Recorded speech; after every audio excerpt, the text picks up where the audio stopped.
Hello, friends. Welcome into the Cowboys Report presented by The Guild. I am Tom Downey. Go ahead and follow me on Twitter at WhatGoingDowney for some more Cowboys coverage. We'll dive in here to the latest Cowboys rumors. First up is Leighton Vander Esch going to miss minicamp. I'm going to give it only 2 stars for now because he is questionable for the minicamp that'll happen later in June.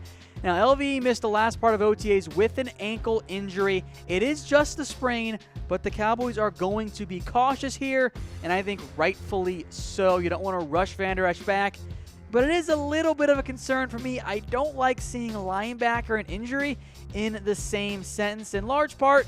Well, thanks, Sean Lee, for that part. But Vander Esch will be fine long-term, but you do want him out there for minicamp and for him to get some more reps and see if he can become the number 2 guy alongside Sean Lee and to beat out Jalen Smith. But we'll see what happens on that front. Speaking of Sean Lee, is he the most overpaid Dallas Cowboy? This one is fake news, and Bleacher Report claims this is the case. I've got a lot of questions. First off, Bleacher Report, how dare you? How dare you accuse Sean Lee of being overpaid? Yes, he has an $11 million cap hit. Yes, he has battled injuries. But I think we saw last year how important Sean Lee is to this Cowboys team. He is, without a doubt, not overpaid. Yeah, he gets a lot of money.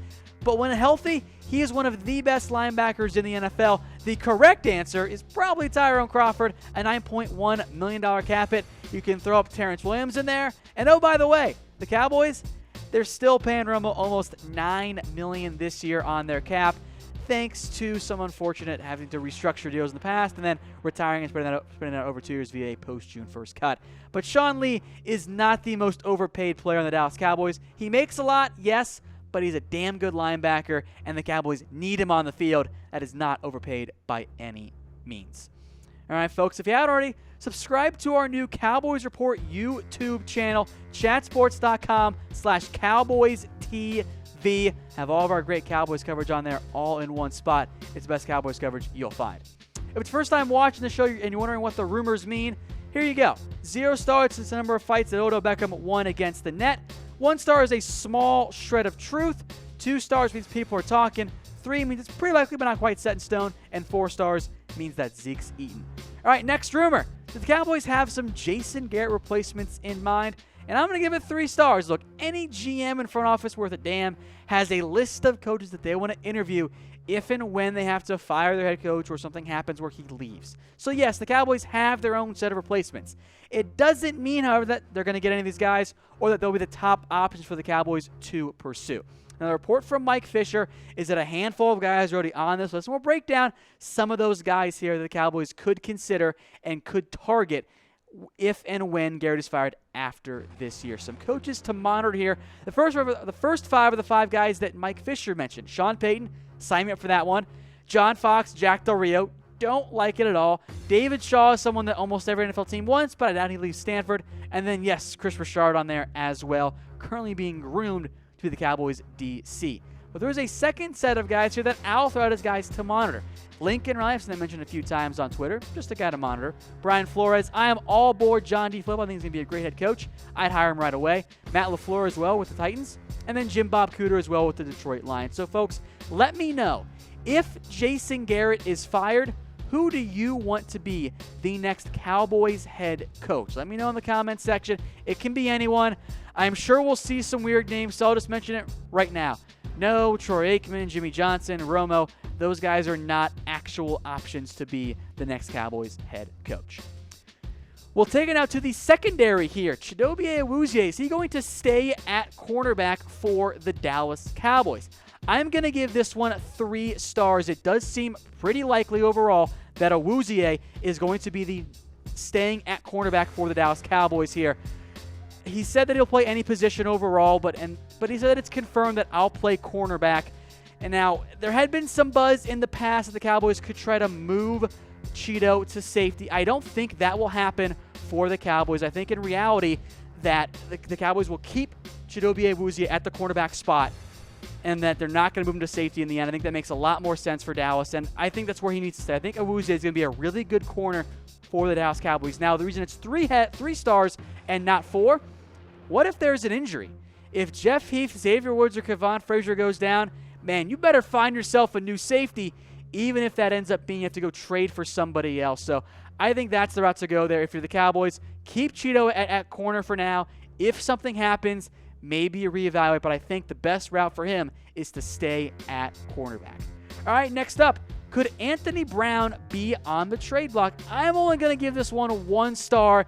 It comes from Inside the Star. I guess it makes a little bit of sense, but even though I'm not the biggest Anthony Brown fan, I think it's a terrible idea. The Inside the Star says Brown could be trade bait for Dallas. You could get a fourth-round pick back for him, which I think you could get for Anthony Brown. But here's the thing. You can never have too many corners, and I actually really hate the idea of trading away Anthony Brown. As of right now, he's been working with the nickel, even though I think he's going to be the number 4 cornerback for the Dallas Cowboys. Here are your top 4 guys. Without a doubt, they're all locks. And I like some of the other guys at cornerback for the Cowboys. Marquez White, Duke Thomas, Jihad Ward, Donovan Lumba. All guys that could be your number 5 corner. But if you trade Anthony Brown, and then let's say Cheeto gets hurt again, your cornerback crew is actually pretty bad. So no, do not trade Anthony Brown. I think it's a terrible, terrible idea. Don't do it. Keep him as worst case as your number 4 cornerback, and you'll be in very good shape with where you sit. All right, folks, we're going to talk Earl Thomas here in just a second, but first, over from our sponsor, The Guild.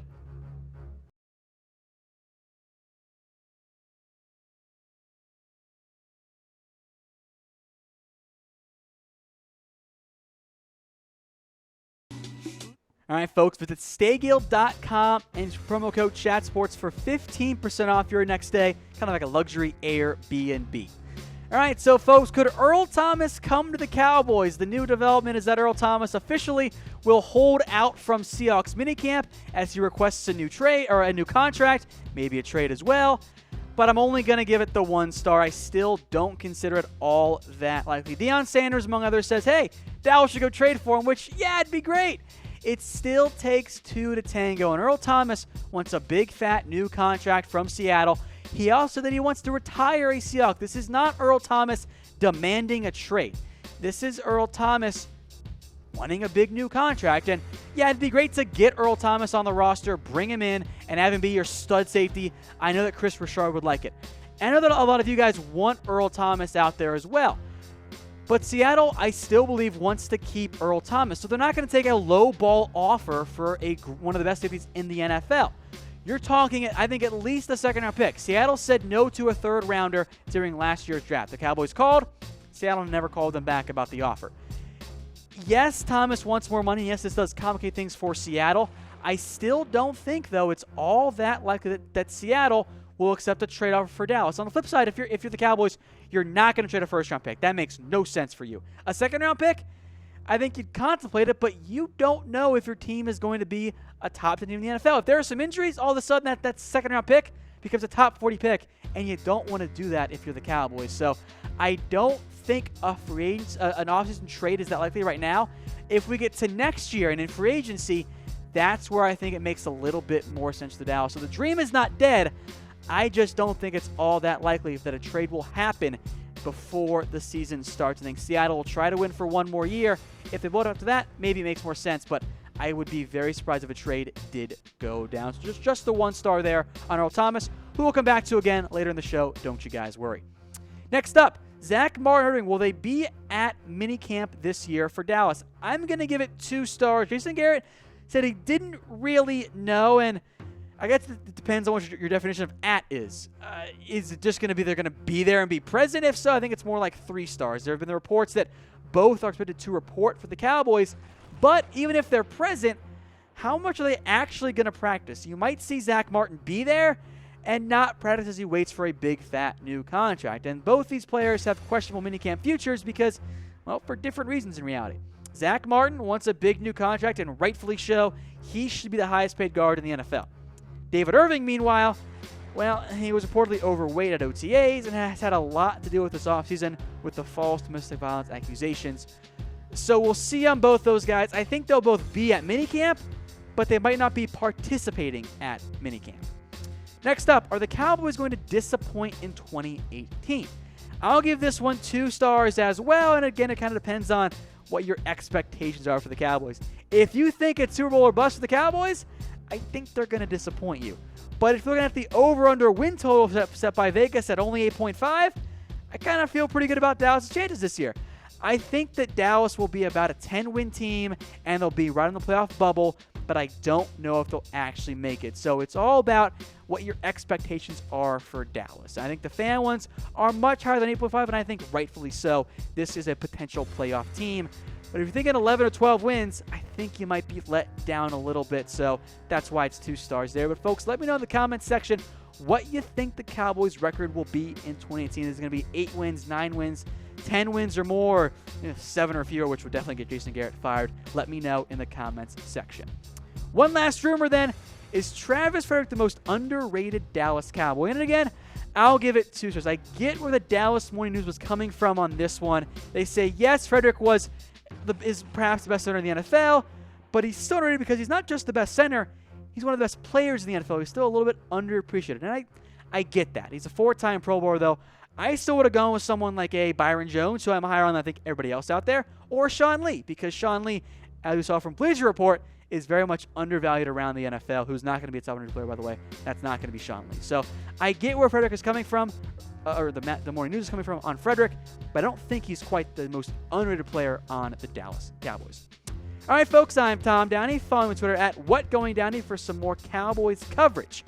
And today's show, of course, is brought to you by the Guild. Visit stayguild.com for 15% off your next stay. We're going to take it out to one of my favorite segments we do here. I know some of you guys enjoy it as well. The Cowboys Mailbag. We're taking it into our first question coming in from Gary Bryant. Could NaVorro Bowman be a Cowboy? Well, Gary, we get this one a lot, and I still don't think it's very likely. It could happen. I'll never say never on signing a player, but I just don't think it makes enough sense for really either side. Here's what's going on with Bowman. He remains unsigned, but I do think he'll be signed at some point, and it's not going to be the Cowboys unless there's an injury. He does not want to be the number 4 linebacker on Dallas. He can go be the number 2 for Pittsburgh, or even the number 3 for Jacksonville. Also great teams, more playing time, maybe even more money as well. So don't get your hopes up for Bowman coming to Dallas quite yet. Keep it rolling now here. Next up, if Terrence Williams get cut, what is the likelihood that the Cowboys sign a free agent safety? I actually don't think those two are intertwined all that much. If Dallas wants a safety, they'll cut some random guy who's not going to make the roster anyway. But I do think it's a decent idea because I am not comfortable with what Dallas has at safety. Jeff Heath, Xavier Woods, Kevon Frazier. I like all those guys. I want all those guys on my roster. None of them are a true number 1 safety, and I'd rather have more depth in there. Go sign Eric Reed. Go sign Kenny Vaccaro. Go sign Trey Boston. Bring me one of those guys in the roster. I'll feel a lot better. I think there's a decent chance that happens later in the year, maybe after minicamp. But for right now, the Cowboys say they're not a fit, even though at least one of those guys is definitely a fit. Another safety I did not mention was T.J. Ward. And Jordan Thomas wants to know, could the Cowboys pursue him now that his drug charges have been cleared? I don't think so. I would give this one maybe just the 1 and 1.5 heads. I don't think it's all that likely. If you want a box safety, I think that Eric Reed's a way better player. I think that Vaccaro can fill that role. T.J. Ward last year was not the guy we saw in his prime with Denver and even Cleveland. That was not the same T.J. Ward we're accustomed to seeing. He just wasn't as good. And on the flip side, I don't think Dallas really needs another box guy. Heath and Woods and Frazier can all play that in various roles. If you're going to go get a safety, give me a guy that can play in the slot or deep like a Vaccaro or Trey Boston. I just don't know if Ward is actually a good fit. Another one from Jordan. Is Earl Thomas still on the table for the Dallas Cowboys? Of course, I got a lot of questions about this one after Thomas said he was going to hold out, but Jordan was first actually a few days ago, so we went with his question as well. And yes, Earl Thomas is still on the table for the Dallas Cowboys, and if Seattle accepted a lowball offer, yeah, they would make that trade in a heartbeat. And it's not that there isn't enough money for Earl Thomas or that the safety position is good enough for Dallas. The reality for Earl Thomas is that the Cowboys and Seattle have to agree to a trade. Seattle is not going to give Earl Thomas away. I saw this question on Twitter. They would not accept Xavier Woods straight up for Earl Thomas. That doesn't make sense for Seattle. Seattle, maybe not accurately, thinks they are still in position to win right now, that they can be a contender. So I would not anticipate any kind of low ball offer. I think the reality starts around a second-round pick, because when Earl Thomas, if and when he leaves in free agency, Seahawks will get a third-round pick back. They are not going to take anything less than that. So the asking price will remain high for Earl Thomas. I know that he's holding out. Seattle still holds quite a bit of leverage in any trade talks there, so don't expect anything imminent for Earl Thomas.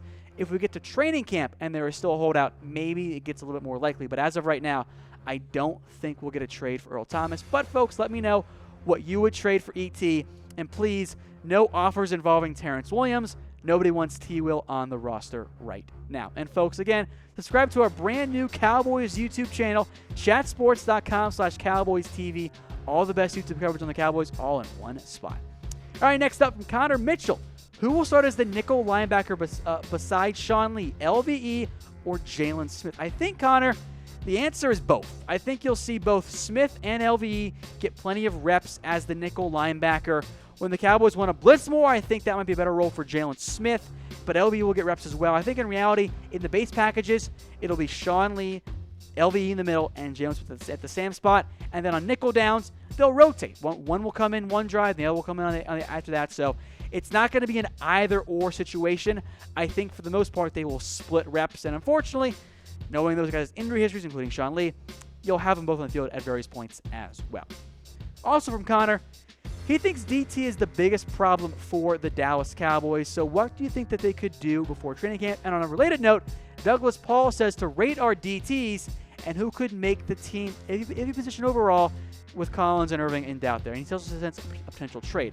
So I agree with a lot of what you guys just said. In terms of rating the guys, Irving is your number one, Malik Collins after that, Jihad Ward. And then it's a battle for that one or maybe two defensive tackle spots. Irving and Collins, those guys are locks. They will make the roster.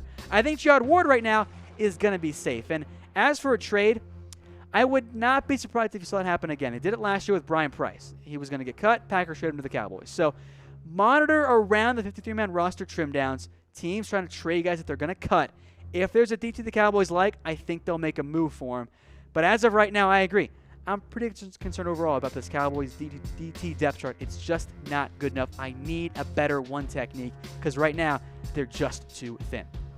All right, Andrew wants to know if Jihad Ward will start at the one technique. I don't think so. I think that once Malik Collins comes back from injury, he will man that one technique role. In reality, I think Jihad Ward plays a bit more of a similar role to David Irving. And maybe on some third down looks, you see Ward and Irving and Lawrence run that kind of Cowboys Deacon defense if you don't get Randy Gregory back.